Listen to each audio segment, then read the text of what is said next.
Hello, everyone. Welcome back to Mr. Storyteller. Before you dive into tonight's nightmare, like the video and subscribe to the channel. Also, where are you from and what time are you watching? Now, get comfortable and relax. The sun had just dipped below the pine-covered hills of Blakeswell, and a fog had begun to snake through the streets, thick as soup and reeking faintly of mildew and something older, something sour and unnatural. Annie Merton clicked off the porch light, her hands trembling slightly as she locked the door to the general store. She'd taken over the place after her father died last fall. Stroke, they'd said, but no one in Blakeswell trusted a cause of death that didn't come with screaming. The store had been in the family for 3 generations, and it didn't feel like hers yet. It didn't feel safe either. Not anymore. The wind pushed against the front windows, low and howling. Annie pulled her coat tighter and stepped onto the sidewalk. Streetlights flickered overhead. She walked fast. It wasn't always like this in Blakeswell. People used to wave when you passed, smile, share gossip that meant nothing. Now, if you looked someone in the eye, you risked hearing too much, seeing too much. Since last summer, when June Bennett's boy went missing in the woods behind the church, the town had frayed like an old rope, threads snapping one by one. They found his bike leaning against the mossy stone wall by the graveyard, but not a single footprint. People started locking their doors, even during the day. Then came the whispers. People seeing things out by Miller's Creek. People hearing things in the attic when no one else was home. And the dreams. Everyone had the dreams. Annie's house was a 5-minute walk up Walnut Street. She passed dark houses, some boarded, others flickering with TV light. As she reached the corner by the abandoned post office, she heard footsteps behind her. Slow, measured. She didn't turn around. Blakeswell rule number 1, never turn around when you're alone. Never look for what follows. She picked up her pace. The footsteps stayed with her, her breath clouded in front of her, hot and fast. 3 more blocks. Then from behind her, a voice, thin, creaky, and childlike. Annie Merton, you dropped something. She froze. She knew that voice. Her hands went cold, fingers stiffening against the keys. Tommy? She whispered. That was impossible. Tommy Bennett had vanished 10 months ago. No one had spoken his name in weeks, not since June stopped speaking at all. I said, you dropped something. She turned. The street was empty. No footprints in the frost, no shadows where shadows should be. Just the mist, curling around her legs, licking at her knees like something hungry. She ran. Inside her house, she locked the doors, all 3. She turned on every light and turned up the radio loud. She didn't sleep that night. At the diner the next morning, she told Carter Miles what had happened. Carter had worked for the sheriff before the town defunded the department last winter. Now he flipped eggs and told people how to keep things quiet. He didn't laugh when Annie told him about the voice. You turned around? He asked quietly, glancing around the half-empty room. I had to. It was Tommy. It sounded just like him. Wasn't him. I know. But no. He cut in. You don't know. And if it speaks again, you don't answer. You never answer. She looked down at her coffee. Her hands still trembled. Carter leaned in, lowering his voice. People are seeing their loved ones, hearing their voices. My sister called me last night. She's been dead since '09. Annie blinked. I heard her crying in the shed, saying she was cold. She said, Carter, help me, I'm so cold. His eyes were wide, bloodshot. It's not them, it wears them. Annie looked toward the window. Fog had crept in again, even though it wasn't even noon. She could feel it pressing against the glass. You think it's, what, a ghost? Carter shook his head slowly. No, ghosts want peace. This thing wants company. That afternoon, Annie drove to the library. She pulled the records from 1910 onward. Stories of disappearances every few decades. Always a child. Always around the woods. One entry from 1933 described the same thing she'd heard. Voices mimicking missing children. Reports of a man with a face too smooth seen around town during periods of heavy fog. People going missing. One woman found in the church tower, eyes gouged out, smile carved deep across face. She went home and bolted her windows. That night, someone knocked. 3 sharp taps. She sat frozen on her couch, eyes on the door. Then, Annie, I'm sorry I scared you. Tommy again, closer this time. I just wanted to come home. She stared at the door. The voice was muffled but clear. Too clear. No 12-year-old had that kind of clarity. It was like he was speaking directly into her brain. She covered her ears. "Annie, let me in. You know me." The door creaked. She screamed. It stopped. The next morning, Carter didn't show up at the diner. Annie went looking.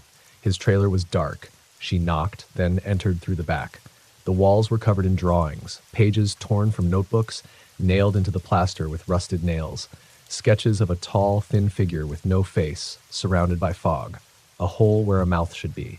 Sometimes it was smiling. On the table, Carter's shotgun. In the sink, blood. On the mirror in the bathroom, written in something black and crusted. It hears its name. It comes when remembered. Behind her, the closet door creaked. She left. 3 more people went missing that week. No signs of struggle. Doors left open. TVs left on. The fog never lifted. People started whispering about the mimicker. Some blamed it on the mines. Blakeswell sat on top of an old shaft network abandoned since the 50s. Others said the church had never been right, that the land had been cursed long before the town came along. One night, Annie couldn't take it anymore. She took Carter's notes, his sketches, and hiked into the woods behind the church. If this thing wanted company, she'd find it first. The fog thickened the deeper she went.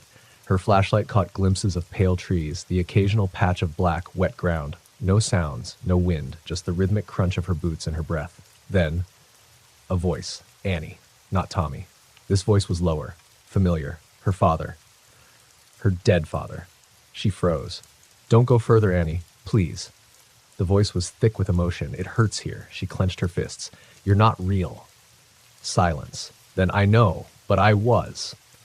She turned slowly. Behind her stood a man, same build as her father, same plaid coat, same crooked smile, but the eyes were wrong, too wide, too black. The figure stepped forward. "You miss me. I can feel it." She stepped back. "You're not him. I was, and I can be. Let me in, Annie." The thing began to unravel. Its skin flickered, shimmered like heat rising off pavement. 1 second it was her father, then Carter, then Tommy, then her. Then it smiled, wider than anything should smile. "I'll never leave you. You just have to let me inside." She raised the can of lighter fluid she'd brought, and the Zippo Carter always kept in his coat. The thing tilted its head. "Fire won't stop what you remember." She lit it anyway. The woods screamed, not the trees, the air, the fog, the thing inside it, a wailing, howling shriek that split the world open like a wound. She ran as the flames licked up around the trees. Something chased her, not footsteps, just presence. The pressure of being watched, followed, wanted. She made it to the church. Inside, she sealed the doors, pushed the altar across them. Something slammed against it seconds later. Again and again. Then, nothing.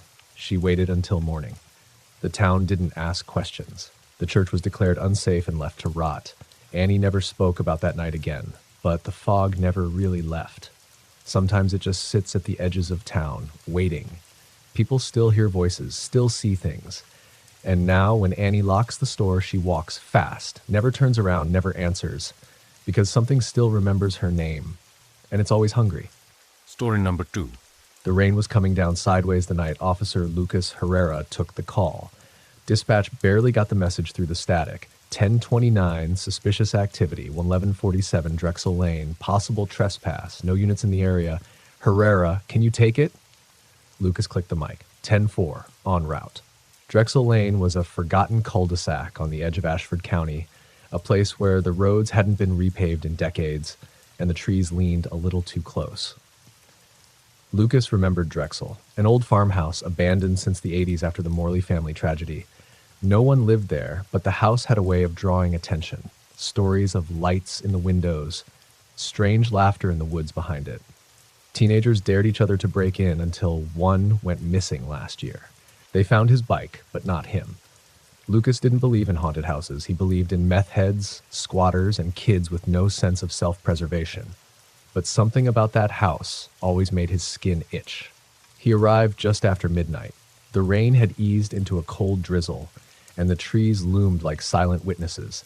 The house looked like it had been pulled from another century, peeling white paint, sagging porch, a single light on in an upstairs window. He frowned. The house had no power. Lucas radioed in, "Dispatch, I'm on scene at Drexel, one light on, no movement yet, I'm going to check the perimeter." The response crackled. "Copy. Use caution." He stepped out, the wet ground sucking at his boots. His flashlight beam bounced off the twisted porch rails. The door was closed, but unlatched. Wind moved it with a slow, rhythmic creak. He scanned the yard. No cars, no tracks in the mud. "Anyone inside?" he called. "This is the Ashford police. Trespassing here is a crime." Silence. He moved inside, flashlights sweeping through dust-choked air, old furniture draped in moth-eaten sheets, wallpaper peeling like skin. The air smelled of mildew, rot, and something else, something metallic. Familiar. Blood. He cleared the first floor. Empty. The stairs groaned under his weight as he moved upward, each step protesting. The door at the end of the hall was ajar, light spilling through it. That was the room with the window. Lucas drew his sidearm. "APD, identify yourself." Still silence. He pushed the door open. The room was empty. No lamp, no bulbs, no light source of any kind, and yet the room glowed faintly. He stepped in and the door slammed shut behind him. He spun, heart racing, gun raised. Nothing there. Just the hum of something. A vibration in the walls. A deep, subtle thrum, like a generator under the floor. The radio on his shoulder hissed. "Lucas." He froze. It wasn't dispatch. The voice was whispering, scratchy. "You shouldn't be here." He yanked the mic. "Who is this?" No reply. Then suddenly the closet door creaked open. Lucas pivoted, ready to fire. The closet was dark, empty, and then a face looked back, pale, hollow-eyed, no mouth, just skin stretched tight. It stared for a long second before vanishing into the shadows. Lucas backed out of the room. Nope, hell no. He made it to the hallway before the walls shuddered, paint blistered. Wood groaned. A long crack snaked down the ceiling, like the house itself was splitting open. He ran. The stairs felt longer this time, like each step took too long to descend. He hit the front door just as something heavy slammed into the wall behind him. The porch light flickered, except there wasn't a porch light. He reached for the radio again. "Dispatch, Officer Herrera. I need immediate backup at Drexel. Something's wrong. The house is..." The radio went dead, static. Then a voice, calm and male, not dispatch, not one he recognized. "Lucas," it said. "You came anyway." He backed toward his car, gun out. "Who the hell is this? You don't remember me."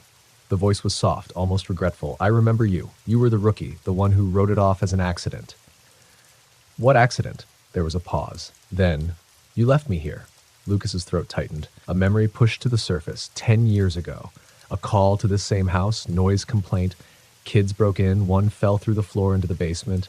EMS said it was a freak accident. Lucas had barely looked around before leaving. There were more important calls. Real emergencies. "I didn't know," he whispered. "I waited. You never came back." The trees around the house shifted. The wind died completely. Lucas turned and got into the car, slamming the door. Tried the ignition. Nothing. The lights wouldn't come on. The air inside the car grew heavy, thick with moisture. His breath fogged the windows instantly. The radio sputtered again, then a scream. Long. Human. Male. It sounded like it came from under the ground. Lucas opened the door and ran. Not toward the house, toward the woods. Drexel Lane backed up to 500 acres of pine and thicket. He didn't care. He just needed away. Branches clawed at his face as he plunged through the underbrush. Behind him, something large moved through the trees. No footsteps, just movement. Presence. His flashlight flickered. He hit a clearing and froze. There was a figure in the center. Male. Early 20s. Dressed in torn jeans and a hoodie soaked with mud. "Help," the figure rasped. Lucas stepped closer. The kid looked up. The face was familiar. His name fell out of Lucas's mouth. Benji Myers? Benji had been the kid who fell through the floor a decade ago. Declared dead, but his body was never recovered. They'd assumed he was dragged off by wildlife in the woods. "I waited," Benji whispered. "They said you'd come." I didn't know. They said you were gone." Benji's eyes filled with tears. "I screamed. For hours." Lucas took a step forward. Benji twitched. Then his jaw snapped open, impossibly wide. And from his throat came a sound that wasn't human. A shriek of static, a howl of rage and grief and hunger. His body convulsed, changed, grew taller. Joints bent wrong. His skin rippled like oil. Lucas stumbled back. The thing that had been Benji charged. He fired. Once. Twice. The bullets did nothing. It closed the distance in seconds, slammed into him with the weight of grief incarnate. Lucas hit the ground hard, the air knocked out of him. The thing leaned in, its face inches from his. "You left me." He clawed at his belt, grabbed the flare he always carried. Lit it. The creature hissed, recoiling from the light. Lucas ran again, By the time he made it back to the car, the rain had stopped, the road was dry, the porch light gone. He radioed in. This time, dispatch answered. "You okay, 213?" He lied. Affirmative. False alarm. No one here. He drove away without looking back. He didn't sleep that night. Over the next week, he pulled the old files, found the original reports, everything about Benji Myers. He tracked down the EMT from that night, retired now, living in Montana. "I saw something under that floor," the man said quietly. "Something grabbed the boy. I tried to tell them, but they said I was in shock." "What was it?" The man went silent. "Then it was part of the house, like the house grew around it, or it grew into the house. I don't know." But that boy didn't die. He was taken. Lucas didn't go back to Drexel, but the dreams started. He'd wake up in the woods, barefoot, bleeding, mud under his nails, voices in the dark. Sometimes he swore he could hear Benji whispering from the backseat of his cruiser. Then, 2 weeks later, another call. 1147 Drexel Lane. Same report. Lucas wasn't on shift, but he went. He found Officer Daniel's cruiser outside. Empty. He went inside. The house was silent. He never saw Daniels again. The report said she transferred out of state, but Lucas knows better, and he never wrote the report. Sometimes when the wind is just right, he hears that voice again on the radio, scratchy. "Lucas, I'm still waiting." He keeps the flare by his side now, and when new officers ask him about Drexel Lane, he just says one thing: "Don't answer the call." Story number 3. It was supposed to be one last trip before everyone scattered for good. 5 of them, longtime friends since middle school, now pushing their late 20s, clinging to the nostalgia that had once glued them together. Rusty laughter, half-remembered inside jokes, and the same old spot at Black Hollow National Forest. They used to camp there every summer through high school, back when they were fearless and stupid. Now they were just a little older, a little sadder, and by the time they arrived, already half drunk. "Feels smaller," Connor said, stepping out of the van and stretching. "Was this really the same clearing? Same trees, same ghosts," Emily smirked, tossing a pack of firewood onto the ground. "Same dumb stories," Jamal muttered, eyeing the tall pines. "I'm telling you, that thing you saw that one year was just a raccoon." "It looked like a man," Connor shot back. "A man with antlers." Emily grinned. "Oh God, not the deer man again." Sasha rolled her eyes and lit a cigarette. Let's not start with the creepypasta. I actually want to sleep tonight." They set up camp quickly, 2 tents, a fire pit, and a cooler full of beer. By sunset, they were tipsy, laughing, and the forest seemed less like a horror movie and more like the backdrop of familiar memory, until the screaming started. It was distant at first, animal-like, something being killed. Then it happened again, closer this time, not an animal, a human scream, high, cracking, desperate. They froze. "What the hell was that?"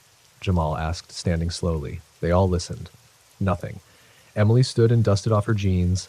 "Could be hikers messing around." "At night?" Sasha asked. "In this fog?" The mist was rolling in fast, seeping between the trees like it had somewhere to be. Connor grabbed the flashlight and scanned the tree line. Nothing but shadows lay. They debated calling it in, but none of them had cell signal. And besides, the scream hadn't repeated. By midnight, they'd mostly shaken it off until the light started in the woods. Small, flickering, like fireflies, but slow and pulsing. "Okay, no," Emily said, backing toward the tents. "That's not normal."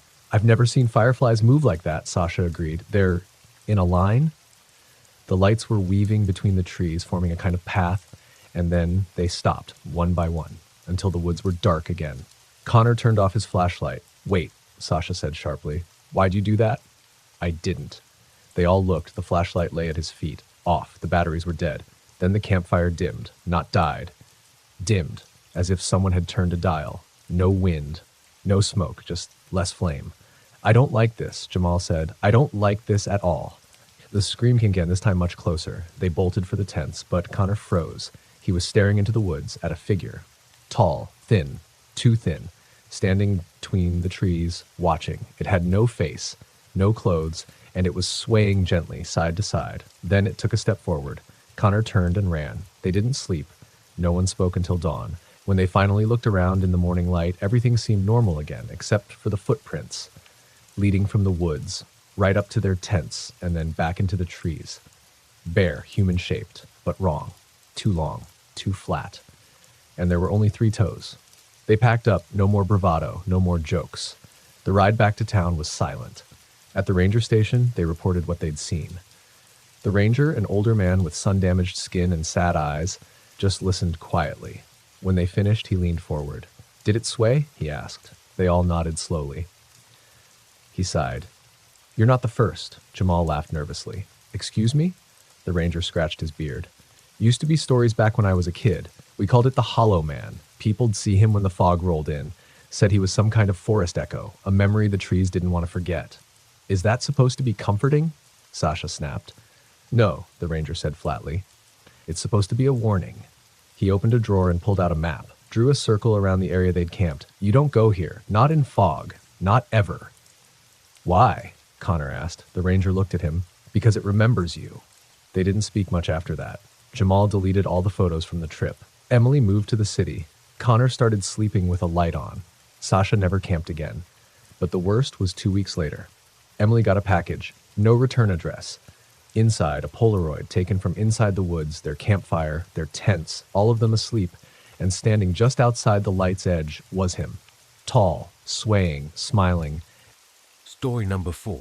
Eddie Holt had been hauling freight for 18 years. Cross country, east coast to west, border to border. He'd seen snow that fell sideways in Wyoming and thunderstorms that split the Texas sky in half. He'd driven through deserts where the heat made the road look like water, and highways where the only light came from stars and the glow of his own dashboard. There wasn't much that could rattle a man like Eddie Holt, until Route 478. Truckers talked about it in hushed tones at diners and rest stops, usually after midnight. After the third cup of coffee and the second slice of pie, they called it the mile stretch or the lost line, but it was always the same piece of asphalt. Somewhere in New Mexico. A strip of highway that didn't show up on maps, GPS, or company logs. You didn't drive into it on purpose. It just happened. One night, it happened to Eddie. He was hauling a load of refrigerated produce, lettuce, mostly, and some strawberries that were probably halfway to being jam already. He was ahead of schedule and cruising through the New Mexico flatlands when his CB sputtered with static, then went dead. The GPS blinked, recalculated, and suddenly displayed a road he didn't recognize. He frowned. The sky had darkened too quickly. Not sunset, something faster, like someone had dropped a curtain. He should have turned back. Instead, Eddie did what truckers always did when the unexpected hit. He stayed the course. 10 minutes later, he realized he hadn't passed a single car. No lights ahead, no taillights behind. The road was cracked but dry. The desert on either side looked warped, hazy even though the air was still. He turned on his headlights. The beams stretched far but didn't seem to land on anything. That's when he saw the first sign, a weathered, green metal placard on a bent pole. Mile 1. He thought nothing of it, until 15 minutes later when he passed another. Mile 1. He blinked, slowed down. Hadn't he passed that sign already? Another 10 minutes. Another sign. His chest tightened. He checked the odometer. He'd driven 11 miles since the first sign. He rubbed his eyes. Then the radio hissed again. A voice crackled through the static. "You're not supposed to be here." Eddie's heart jumped. He reached for the mic. "Who is this? You on 19. Turn around." The voice was distorted, like it was coming from underwater. But it had weight, a gravity that pulled at the back of his skull. "I don't see a turnoff," he said. "What is this road? Get off before it sees you." The signal died. He was alone again. He flicked off the radio and gripped the wheel tighter. Up ahead, something appeared on the shoulder. A figure. Eddie squinted. A woman, standing perfectly still, wearing what looked like a 1970s truck stop uniform, plaid skirt, red vest, hair in a beehive. She wasn't hitchhiking, just watching. As he passed, her head slowly turned to follow the truck. Eddie didn't look back. 5 minutes later, another figure. A man this time, older in an old sheriff's uniform. Badge long, tarnished, revolver holstered on his hip. Same thing, watching, not moving. Then a third, then a fourth. He passed them every few miles or minutes. Time didn't feel right anymore. They were different people, always still, always watching. Their faces were wrong, blurred as if half melted, unreadable. At mile 1 again, Eddie stopped. He stepped out. The desert was silent, not just quiet, dead. No wind, no insects, no stars. He stepped to the mile marker and touched it. Cold. It was bolted to the ground, old, rusting. He walked around the truck. That's when he noticed the tire tracks. Not his. Dozens of them. All the same pattern. deep into the dirt shoulder. Some old, some fresh, all heading forward, none turning around. He got back in the cab and started driving. He didn't remember falling asleep, but when he opened his eyes, the truck was parked. Engine off, dawn creeping across the sky. He sat up, dazed, and saw the sign out the windshield. Mile 1. He'd never moved. He threw the truck into gear and floored it. The speedometer climbed 50, 60, 70. The desert blurred, then a scream.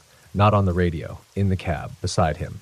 He turned his head. The woman with the beehive was in the passenger seat, but not alive. Mouth open wide, no eyes. Her skin caved in like a deflated balloon. Eddie screamed and swerved. She vanished.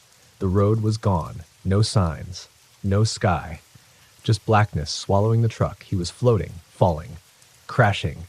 He woke up in a ditch. The truck had stopped inches from a ravine. The engine smoked, front end crumpled.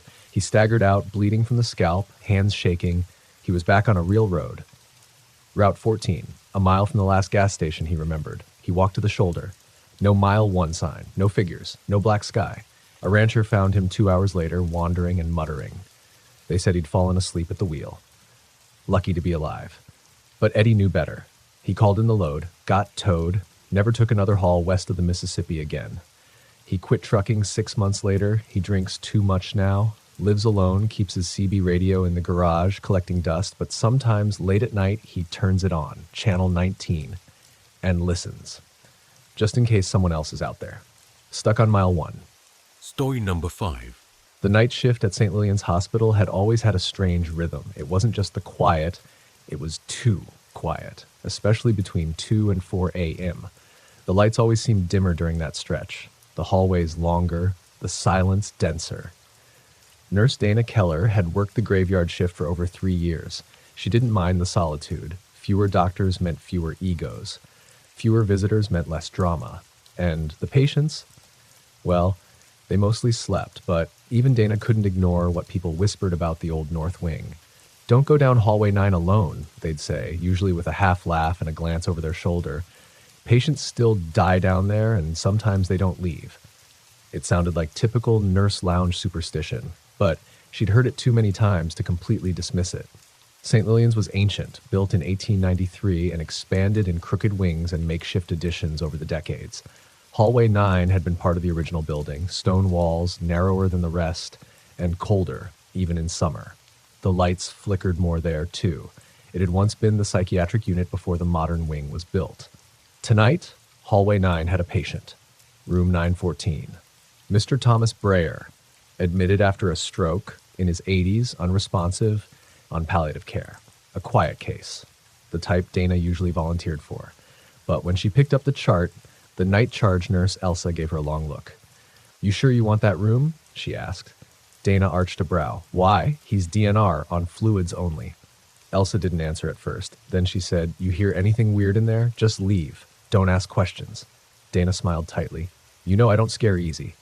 Elsa didn't smile back. "I mean it, Dana. Walk out. Don't look back." She brushed it off. By 1:43 a.m., Dana made her way to hallway 9. The door to room 914 was already slightly open. Inside, the room was dim. The only light came from the monitor, heart rate steady but slow. Breyer was a skeletal shape under stiff white sheets, eyes closed, mouth agape. The deep, slack jaw of someone with one foot out the door. "Mr. Breyer," she said softly, "I'm Dana, just here to check your fluids." The IV stand was old, rusted. The bags had condensation like they'd been in a freezer. She adjusted the line. Then she noticed something odd. Breyer's eyes were open, not wide, just a sliver. And they were black. No whites, no irises, just black, reflective like oil on water. She stepped back. He blinked. When he opened them again, they were normal. Brown, bloodshot. Dana swallowed. Her hands were cold. "Must have been the lighting," she whispered. She turned to adjust the vitals monitor.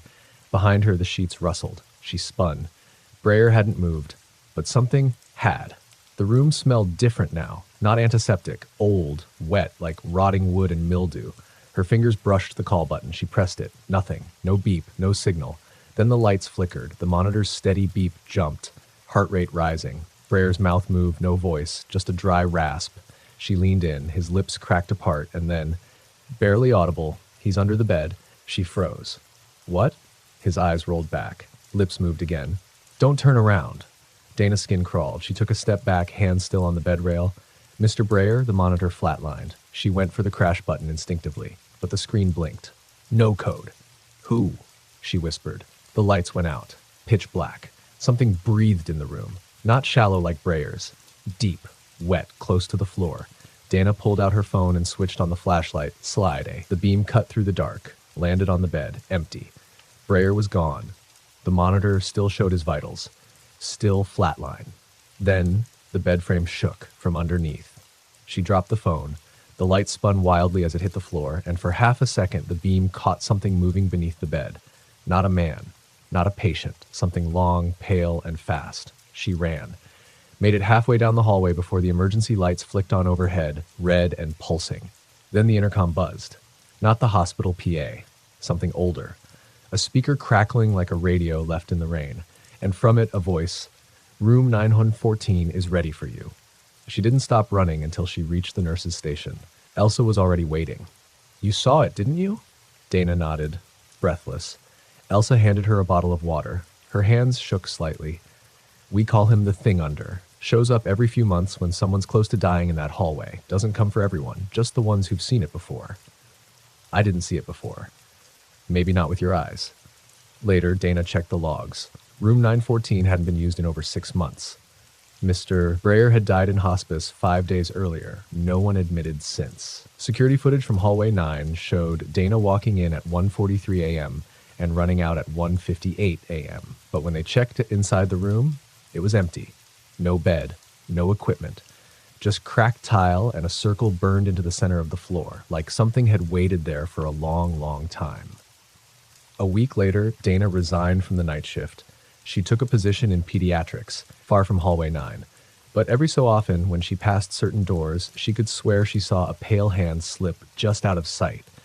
And sometimes, late at night, her phone would buzz with a notification from an unknown number.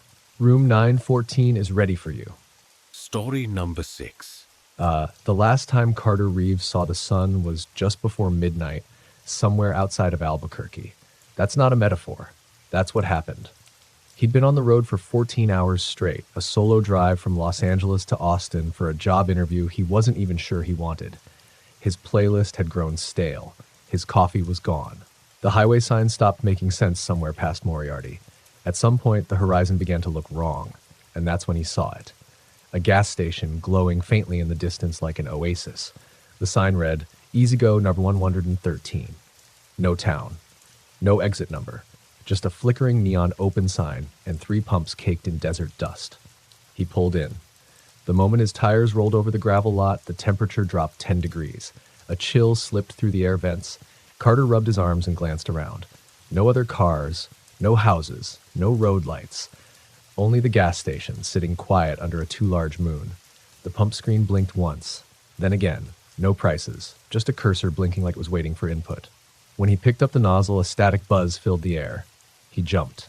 It wasn't the pump, it was the intercom. A voice crackled through the speaker above the door. "You need a fill-up, mister?" He squinted at the station windows. They were tinted black, reflecting only his own outline. The door looked like it hadn't been opened in years. Faded posters of soda deals clung to the glass like old bandages. "Yeah," Carter replied hesitantly. Regular." A pause. Static again. Then, "It'll be done soon enough." He frowned. Soon enough? But the pump clicked to life and gas flowed. Carter stood by, glancing uneasily at the still empty lot. Then he noticed something. There were no prices on the pump, no dollar amount, just gallons, and a little digital clock ticking backward. He leaned closer. The seconds ticked down. "What the hell is that?" he muttered. Then, out of the corner of his eye, he saw movement near the back of the building. A figure, too tall, too thin, pale. It vanished the moment he turned. Carter froze. "Hello?" he called out. No answer. Then the intercom buzzed again. "Bathroom's unlocked if you need it. Back of the building. Just follow the lights." "I didn't ask for a—" he started, but the voice cut out.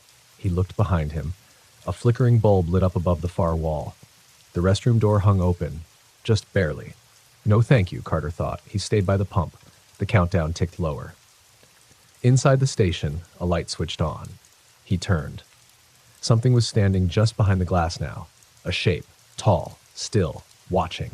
He took a step toward it. The figure disappeared. The lights shut off again. His chest tightened. Something was wrong. Very wrong. Carter looked down at the pump. The clock ticked under an hour. A low hum filled the air. He looked up. The moon had moved.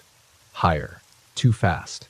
It was now directly above the station, casting long shadows in impossible directions. He stepped back toward his car, but the pump wouldn't release. The nozzle was locked. He yanked. It held. A grinding sound came from the gas station like gears turning behind the walls. The bathroom light blinked again, then the door slammed shut. Something screamed inside. Carter ran to his car and jumped in. He turned the key. Nothing. The battery was dead. He hadn't left the lights on. He hadn't touched the radio. The dashboard was blank. The engine then he heard footsteps on gravel. Crisp. Slow. Deliberate. He looked out the window. The tall figure was walking from behind the building, its face white and blank. No mouth, no eyes, just skin stretched smooth over bone, and arms too long, hands scraping the pavement as it moved. He locked the doors. The figure stopped 5 feet from his car and tilted its head. The intercom crackled again. Clocks ticking, Carter? He froze. He hadn't told anyone his name. Who are you? The speaker buzzed, high-pitched and almost amused. The same thing that's always been here. The figure began walking around the car, dragging something behind it. It looked like a coat, until Carter saw it breathe. It wasn't a coat, it was someone, slumped, limbs limp, another figure. Unconscious, or worse. He pounded the horn. Nothing. Then his phone buzzed. He grabbed it. Unknown number. One new message. He opened it. Time's almost up, pump's nearly full. Make your choice. The countdown had hit. He was sweating, shaking. He opened the car door slowly, stepped out, and shouted toward the building. What do you want? The intercom replied. You came here. You asked. I just wanted gas, the voice chuckled. No one just comes to Easy Goner 113. You were called. He shook his head. This is a mistake. I wasn't supposed to be here. The figure was now at the other end of the lot, still watching. It pointed to the pump. The screen now said pay in full. 2 options below. Give. Keep. Carter stared. What does that mean? The voice was no longer distorted. It was his own voice. Make your choice. He looked around. No one else. No help. His hands trembled as he pressed the screen. He selected give. The pump clicked. The nozzle released, and the figure vanished. So did the other one. The door to the gas station opened slowly, lights spilling out. Inside was an empty counter and a mirror. He walked in, looked at the glass. His reflection was smiling. But he wasn't. He stepped back. The smile in the mirror remained. Then it leaned forward, independent of him. Thanks, it whispered. You gave enough. He turned and ran. Back to the car. This time, the engine roared to life. The lights came on. The radio played static, then faded into music. He backed out of the lot and peeled down the road. 10 minutes later, the sun rose, and he passed a green road sign. Welcome to Arizona. He had no memory of crossing the state line. No gas in the tank. But the gauge read full. He stopped at the first populated town he saw, Winslow, called his brother, quit the job interview. He never left the state again. 3 months later, Carter looked up Easy Goner 113. No records. No listings. No satellite images. Nothing. Just a thread on a trucker forum from 7 years back. Title, anyone else end up at Easy Goner 113? 26 replies, all the same message. Don't pick keep. Story number 7. It was nearly midnight when Melissa Parsons checked into the Briar Glen Hotel, the kind of place you find when all other options are closed and your phone's on 2%. She'd taken the wrong exit somewhere outside of Asheville, and by the time she realized she'd missed her turn, her GPS had gone dark and the rain had turned aggressive. She passed it by chance, a small stone building tucked off an unmarked road, its old-timey neon sign flickering in red, Briar Glen. Vacancy. She pulled into the gravel lot and sat in her rental car for a minute, watching the rain lash across the windshield. The place looked old but maintained, like a grandfather who wore the same suit for decades but always had it pressed. Only one other car was in the lot, a dark blue sedan, dusty with out-of-state plates. Inside, the lobby was all dark wood and faded red carpet. A single desk bell sat on the counter beneath a peeling painting of a forest. The smell was odd, pine-scented cleaner failing to mask something older. Deeper. She rang the bell. No answer. She tried again. Footsteps echoed down a hallway. A woman appeared behind the counter, middle-aged with shoulder-length gray-blonde hair and sharp blue eyes. She moved like she'd been standing there the whole time. Checking in? The woman asked. Yes, just one night. Got caught in the storm. We don't get many guests this time of year. Melissa smiled politely. Lucky me. The woman didn't return the smile. Room 307, she said, placing a brass key, an actual key, not a card, on the counter. Top floor. Elevator's broken. Melissa hesitated. Is there Wi-Fi? The woman turned her head ever so slightly. No need for that here. You'll sleep fine. There was something in her voice. Not rude, not welcoming, just final.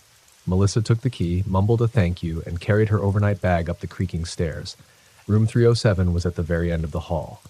The hallway stretched longer than it should have. It was the kind of narrow corridor you don't walk down so much as are pulled through. Dim sconce lights cast shadows that moved wrong when she did. The key turned with a groan. Inside, the room was modest. Queen bed, floral curtains, an old tube TV. Everything was clean but untouched, as if cleaned decades ago and then sealed off. A mint sat on the pillow, a Gideon Bible on the nightstand. Melissa tossed her bag on the chair and sat on the bed.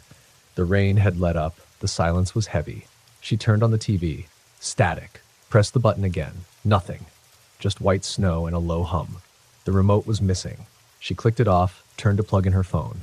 The wall outlet had a black rotary phone plugged into it. Her charger didn't fit. There were no other outlets. Weird. She gave up, laid back, eyes closed. Then came the knock. 3 soft raps on the door.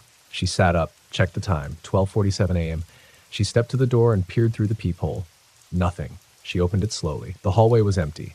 A folded piece of paper lay on the floor. She picked it up, unfolded it. Don't trust the mirror. No signature. No handwriting, just typed neatly. She turned, looked at the mirror above the dresser. Plain, oval, silver frame. Her reflection stared back. She frowned, and it frowned just a fraction too late. She stepped closer. Her reflection mirrored her every move. But something felt off. She leaned in, and so did it. Then it smiled. She hadn't. She jerked back, heart pounding. The reflection returned to normal. Cold sweat prickled her neck. She threw a towel over the mirror. Okay, no, she said aloud, forcing a laugh. Absolutely not. She turned off the lamp and climbed back into bed. Sleep didn't come easy. It wasn't long before she heard it again. Knock, knock, knock. She sat up. This time it was followed by whispering. Low. In the walls. She held her breath. The whispering stopped. The knock came again, closer this time. Like it wasn't at the door, but the wall behind her headboard. Then the phone rang, that ancient rotary phone on the table. It shouldn't have worked, but it rang. One long ring, then silence. Then again. She approached it slowly, picked it up. Hello? Silence. Then a voice, her voice, whispered, Let me out. She dropped the receiver. It clattered on the floor. The mirror fell. The towel had slid off. It hit the carpet with a heavy thud, like it was made of something denser than glass.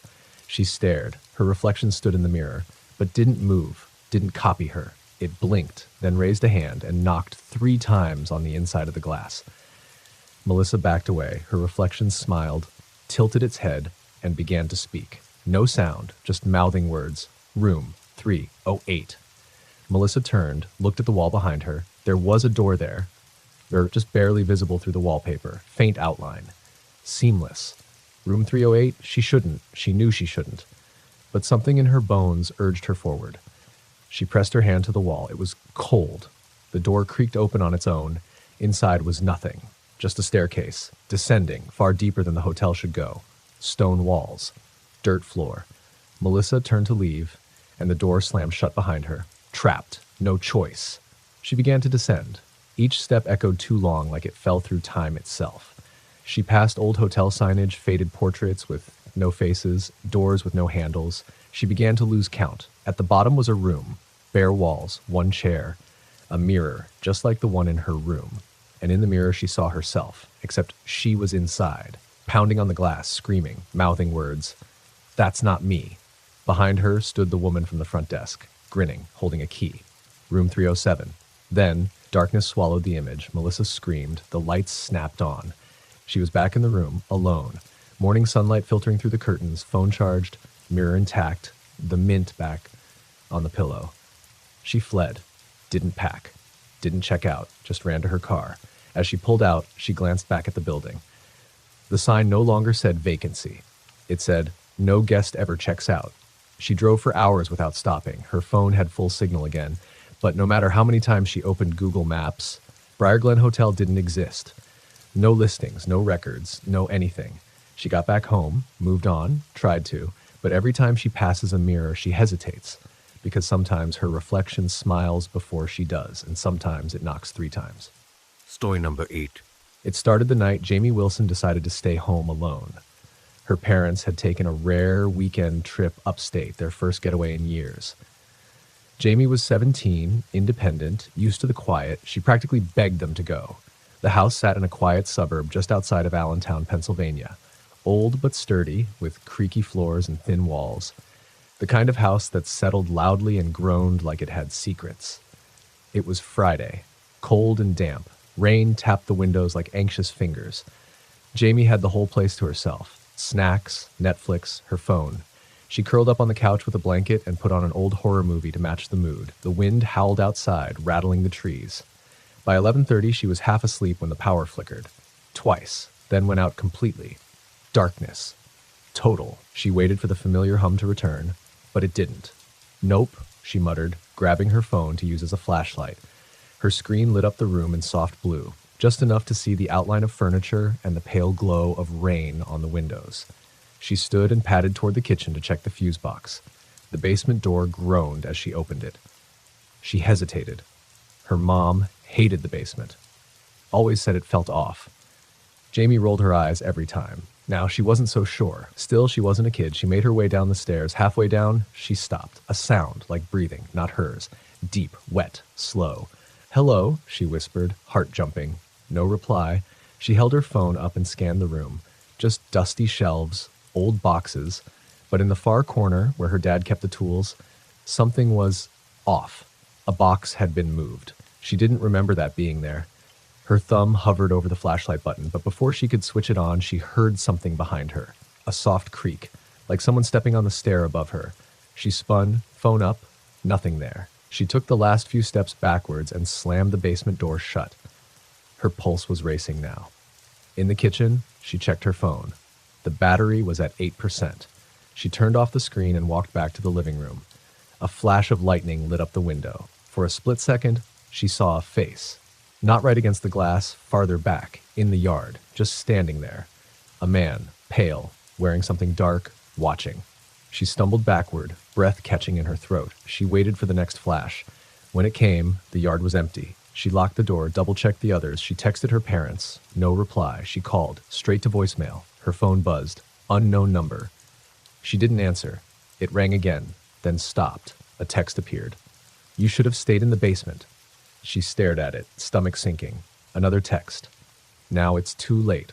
She turned all the lights on in the house. Still no power, just her phone. Down to 5%. The rain grew louder, like it wanted in. She called 911. No signal. Her phone buzzed again. Another message. "I'm already inside." She froze. The house was small. There was no sound, no footsteps, no voices. She backed into the hallway, eyes darting toward the stairs. Her bedroom was up there. She had a bat in the closet, maybe even the old pepper spray. She took the stairs 2 at a time. The hallway was pitch black. She reached her room, slammed the door, locked it, found the bat. Her phone buzzed again. Photo received. She opened it. It was a photo of her on the couch downstairs, taken from the doorway. When? She hadn't seen anyone. She hadn't heard anything. She checked under the bed, the closet, nothing. Then she heard it, the creaking of the floorboards. Down the hall, not cautious, deliberate, then a knock. Soft. Right outside her door. 3 times, knock, knock, knock. She backed away. "Bat ready." "Who's there?" she asked, voice shaking. Silence. Then the knob turned. Couldn't. Locked. But it jiggled, then stopped, and she heard whispering, not words, just sounds, like someone trying to remember how to speak. Her phone buzzed again, another message. "Let me in." She backed into the corner of the room. "No," she whispered. Then came the scraping, like nails, long ones, dragging down the door slowly. The door shuddered with pressure. The whispering grew louder. Then, a click. The power came back. Lights flooded the room. Her phone reconnected. A string of missed texts and calls buzzed in at once. Then silence. No more knocking. No more whispering. She waited, holding her breath. Nothing. She opened the door slowly. The hallway was empty. She searched the entire house, top to bottom. Nothing. No sign of anyone. But on the front porch, soaked from the rain, lay a single muddy boot print, not hers, and on the inside of her bedroom door, deep and long, were 4 vertical scratches. She never heard anything more that night. The police came the next day. They found no forced entry, no footprints in the yard, no signs of tampering, just the scratches, just the text messages, gone from her phone. The basement, they said, had a few old crawl spaces, easy to hide in if someone knew the layout. Her parents never left her home alone again, and Jamie never stayed there another night. Even now, years later, in a new city, she checks her doors 3 times before bed. She keeps a bat under the bed. And once a year, on the same night in late October, she gets a message. No number, no sender, just 3 words. I'm still here.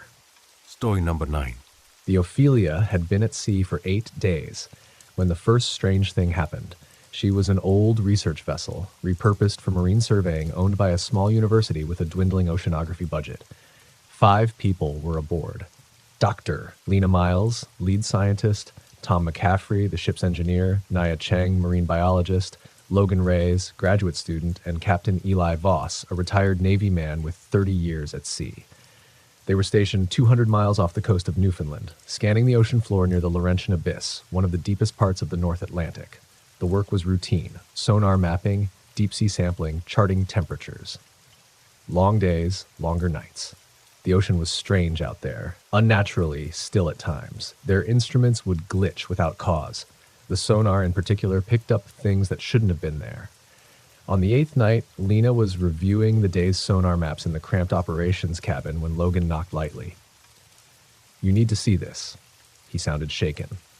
She followed him to the equipment room, where a wall of monitors displayed the live sonar feeds. One showed an anomaly, deep, almost 9,000 meters down. A shape. "It's probably a shipwreck," she said. I thought that too," Logan replied, "but look at the timestamps." The shape moved, only slightly, meters at a time every couple of hours, but clearly. It wasn't debris. It wasn't stationary. "Did we get any footage?" Naya stepped in then, her expression pale. "You don't want to watch it." Lena sat down, now officially unnerved. Nia queued up the deep-sea drone feed. Grainy video filled the screen, cold black, lit only by the sub-spotlights. At first, nothing, just silt and darkness. Then the camera caught something. A form, massive and hunched in the trench. Smooth, pale, not coral, not rock. It didn't have a face, more a mass, with faint ridges that pulsed in and out like lungs. Then one of the ridges moved, opened. A long, milky slit appeared, stretching across the surface. Inside were rows and rows of teeth. "Jesus," Lena whispered. The camera feed cut to black. "Signal interference," Logan said, just before it moved. "And this is real?" Lena asked, not wanting to believe it. Tom stepped in, oil on his sleeves, face pale. "It gets worse." They followed him down to the mechanical deck. He opened a case that held the drone they'd sent down. On its metal hull, something had carved long gashes, claw-like marks. And in one corner, just below the camera lens, a symbol. A spiral, etched deep. "I didn't do that," Tom said. No one did. Lena's pulse quickened. That night, she barely slept. Just after 2 a.m., the alarms went off. The ship rocked violently as if something had slammed into it from below. She raced up to the deck where Captain Voss was already shouting into the radio.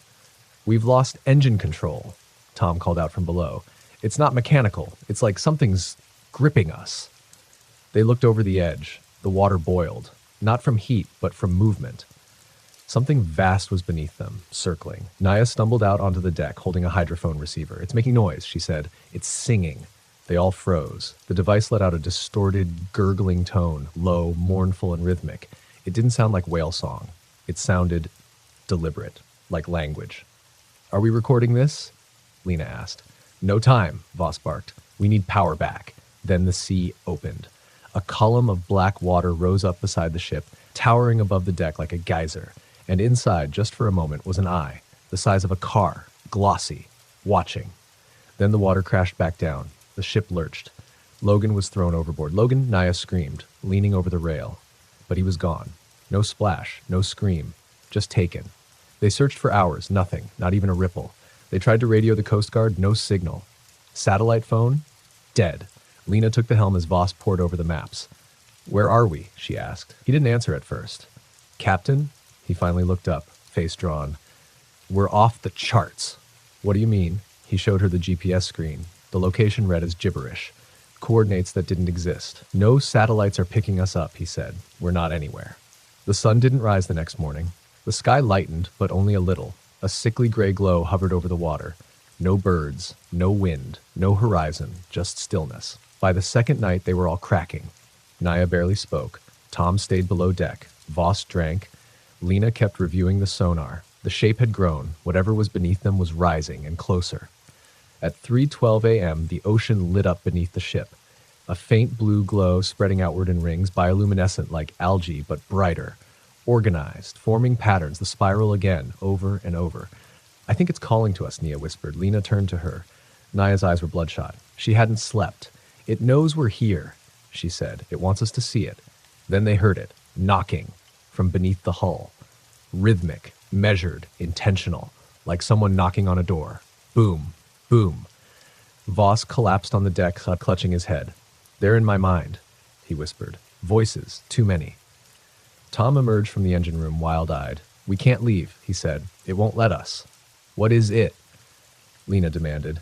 He looked at her, tears in his eyes. It's not one thing. It's all of it. The ocean, the deep. It's alive. She shook her head.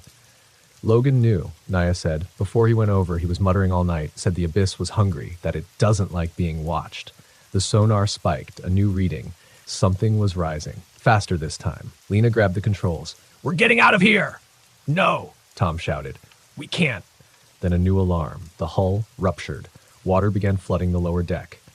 Tom tried to stop it, but was swept away in seconds. His scream echoed through the corridors and then cut off. Voss locked himself in the helm room. Nia curled up on the floor of the lab, clutching the hydrophone. They're singing to me, she said softly. So beautiful. Lena was alone now. The power failed. The lights went out. The ship was quiet. The knocking stopped. She stood on the main deck, staring into the black. Then something rose, a shape so vast it blocked the sky. Tentacles, limbs, ridges, a mouth not made of flesh but of pressure and void. And that eye, it opened, and Lena finally understood. The spiral wasn't a warning, it was a welcome. She smiled and stood over the railing. The sea embraced her. When the Ophelia was found 5 days later, it was adrift and abandoned. No bodies, no logs, no sign of struggle. Only one message scrawled across the wall of the operations cabin in faded rust-colored streaks. It lives where light dies. Story number 10. The ad had been too good to be true, and Jules knew it. A spacious one-bedroom apartment in a pre-war building, hardwood floors, high ceilings, in a part of Chicago she never could have afforded. $700 a month, all utilities included. The building was called the Halberd. It loomed like a shadow on the corner of Ashland and Warren, half its windows dark, the bricks darkened with age and soot. The leasing agent met her on the sidewalk. Tall, thin, polite. He never gave a name. I know it looks stoic, he said, unlocking the main door, but the unit is quiet. Soundproof. That's what matters. Jules needed quiet. After the last place, with the screaming neighbors and the walls thin as tracing paper, quiet sounded like salvation. She signed the lease the next day. Apartment 3B. It was larger than she expected. Crown molding, clawfoot tub, a little fireplace with an ornate mirror above it, but something felt off. A subtle wrongness, like the floorboards remembered things. Jules told herself she was just being paranoid. City life had worn her thin. The first night was peaceful. No traffic sounds, no sirens, no dogs barking. Too peaceful. She couldn't sleep. It felt like being underwater. The second night, the quiet turned on her. She heard something.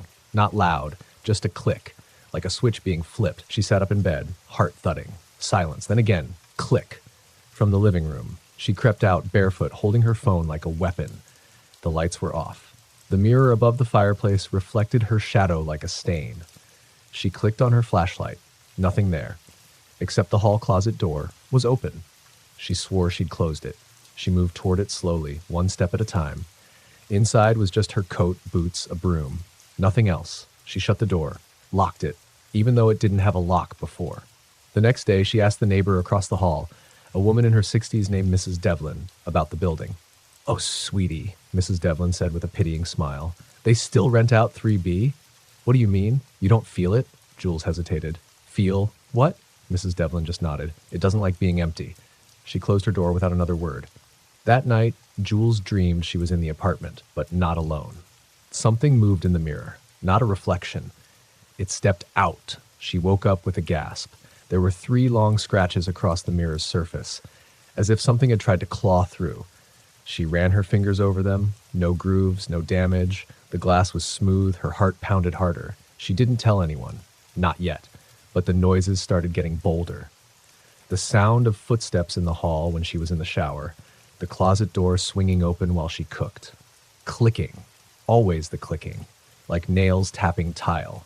She set up her phone one night to record while she slept. The next morning, she watched the footage. At 2:37 a.m., her sleeping figure shifted in bed. The bedroom door slowly creaked open. Something moved past it. The shape was humanoid, tall, thin, not walking, gliding. And the clicking followed it, echoing faintly in the mic. Then the shape bent over the bed, motionless, watching her. For 4 straight minutes. Then it turned and vanished. Jules nearly threw the phone across the room. She called the leasing office. Disconnected. She called the number on the lease. This number is not in service. She stormed down to the management company's address listed in the paperwork. It didn't exist.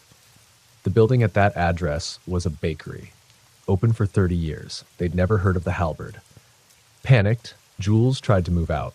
She packed her things, called a mover, but that night, the mirror cracked, a perfect line from top left to bottom right. It wasn't there when she went to sleep. She felt watched, all the time, even outside the apartment, on the train, in the grocery store, like her shadow wasn't her own. She stopped sleeping. Every time she closed her eyes, it came closer. The figure, the clicks. Whispers started. Soft, right behind her ear. Stay. Don't go. You're mine now. She covered every mirror. Burned sage. Called a priest. He stood at her door for 10 seconds and left without saying a word. He didn't come back. Finally, she snapped. She smashed the mirror above the fireplace with a hammer. Shards rained down, cutting her hands. But the wall behind it wasn't wall. It was a door. Thin. Wooden. Sealed shut with waxy symbols. She didn't touch it. She called the police. They arrived, glanced around, made polite notes. But when she showed them the footage of the gliding shape, it was gone. The video ended right before 2:37 a.m. Every time, like something had cut the feed. One officer lingered behind while his partner went downstairs. "People don't last long here," he said quietly. "We've been here before. You're not the first. Then why doesn't anyone do anything?" He looked at her, eyes tired. "Because there's nothing left to do." Then he left. The next night, Jules woke to the sound of something crawling behind the fireplace. It wasn't fast, it wasn't loud, but it was there. The door behind the mirror opened on its own. Jules ran. She spent the night in a 24-hour diner, trying not to fall asleep. When she returned the next morning, the apartment looked normal again. No broken glass, no open door, but something new had appeared. On the ceiling above her bed, etched into the plaster, "Where will you go?" She fled, stayed with a friend, tried to forget, but wherever she went, it followed. Mirrors cracked, phones glitched, things moved when she wasn't looking. Then last week, her friend called in tears. "I heard it," she whispered. The clicking. Jules knew what it meant. She came back to the Halberd. It wouldn't let her go. So now she sits in the dark, staring into the mirror, waiting. She knows it will come for her. It always does. And when it does, the door will open again. And this time she won't fight, because she understands now the apartment doesn't belong to her. She belongs to it.